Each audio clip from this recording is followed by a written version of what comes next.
नमस्कार. शेतकरी हवामान अंदाज या युट्यूब चॅनलमध्ये मी युवराज काळे सर्व शेतकऱ्यांचे सहर्ष स्वागत करीत आहे. तर शेतकरी मित्रांनो, जो बंगालच्या उपसागरामध्ये लो प्रेशर तयार झाला आहे, तो लो प्रेशर हा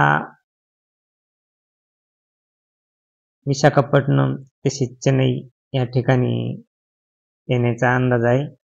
परंतु तो जो लो प्रेशर आहे, तो विशाखापट्टणम तसेच हैदराबाद ह्या मार्गे तसेच महाराष्ट्रात दाखल होणार होता.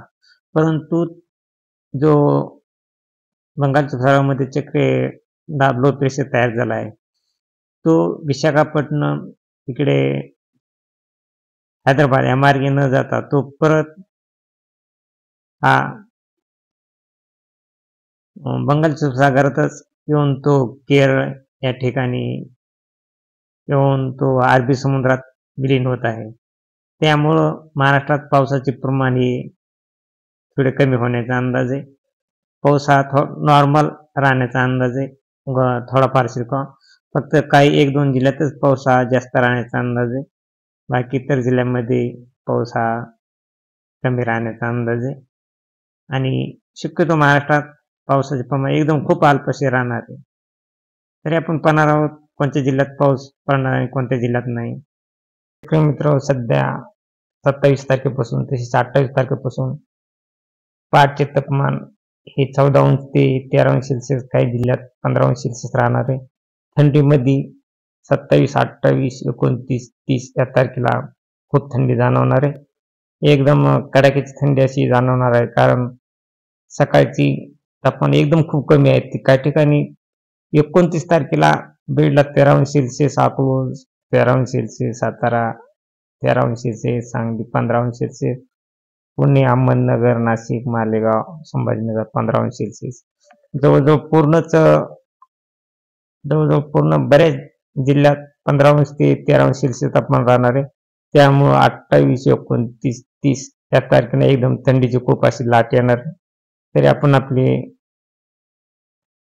जनावरांची आणि शेतात भिजण्याची कामे करीत असताल तर आपण आपली याची काळजी घ्या, कारण या 3 दिवस एकदम खूप असे थंडीची लाट आहे. ती लाट जवळजवळ 1 तारखेपर्यंत राहणार आहे आणि 1 तारखेपासून परत वातावरणात बदल होणार आहे आणि 2 तारखेला वातावरण ढगाळ होऊन काही जिल्ह्यात नॉर्मल पावसाचा अंदाज आहे.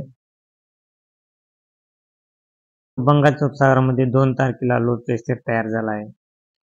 तो लो प्रेशर कमी दाब पट्टा हा बंगालच्या उपसागरामध्ये विशाखापट्टणम जवळ येऊन परत तो खाली बंगालच्या उपसागरात सरकून कर्नाटक या राज्यामध्ये विलीन होत आहे आणि कर्नाटक याच राज्यात पावसाचा अंदाज आहे. महाराष्ट्रात पाऊस हा एकदम अल्पसा राहण्याचा अंदाज आहे. जवळजवळ तसं पाहिलं असता शेतकरी मित्र, 2 तारखेला महाराष्ट्रात विदर्भ तसेच मराठवाड्यातील संभाजीनगर तसेच नांदेड, लातूर या भागामध्ये 2 तारखेला अल्पसा पाऊस पडण्याचा अंदाज आहे. तसेच नाशिकच्या भागात देखील अल्पसा पाऊस पडण्याचा अंदाज आहे आणि सोलापूर, सांगली या भागात देखील नॉर्मल पाऊस पडण्याचा अंदाज आहे 2 तारखेला. आणि 3 तारखेला देखील वातावरण हे पूर्णतः ढगाळ राहणार आहे.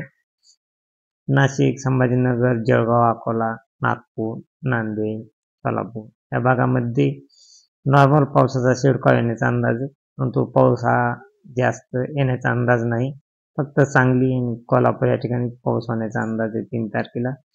शेतकरी मित्रांनो, 4 तारखेला देखील वातावरण ढगाळ राहणार आहे आणि नागपूर साईडला अकोला, नागपूर तसेच जळगाव या भागात वातावरण पूर्णतः ढगाळ राहणार आणि नॉर्मल पावसाचा शिडकाव येण्याचा अंदाज आहे 4 तारखेला. आणि 5 तारखेला देखील नॉर्मल वातावरण ढगाळ राहणार आहे, पावसाचा कसलाच प्रकारचा अंदाज नाही. तरी अशी ताजी पावसाची अपडेट पाहण्यासाठी आपल्या चॅनलला सबस्क्राईब आणि लाईक करा. जय हिंद, जय महाराष्ट्र, जय जवान, जय किसान.